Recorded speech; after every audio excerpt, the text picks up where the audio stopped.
يا صاحب الزمان. Quels sont les dangers de la colère et comment la contrôler? Un seul instant de colère peut détruire ce que tu as bâti en des années.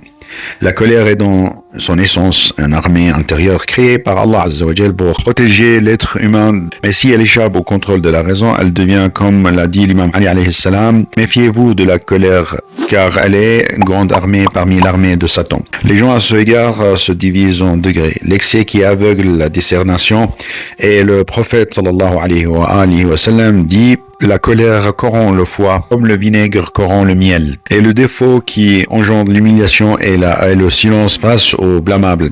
Quant à la modération, elle est le critère du bien. À son sujet, l'imam Sadr alayhi salam dit: lorsqu'il se met en colère, sa colère ne le fait pas sortir de la vérité. La colère est un feu ardent et l'imam Ali alayhi salam nous met en garde. Celui qui la reprime l'éteint et celui qui la libère serait le premier à être brûlé. L'imam Sadr alayhi salam a également souligné sa gravité en disant: la colère est la clé de tout le mal. Lorsque l'accès du colère s'embarrasse, ayez recours au premier secours prophétique. Cherchez refuge auprès de Dieu contre la braise de Satan. Suivez les préceptes de l'imam al-Baqr alayhi salam. Tout homme qui se met en colère contre les gens alors qu'il est debout, qu'il s'asseye sur le champ, car celui-ci dispersera l'emprise du Satan.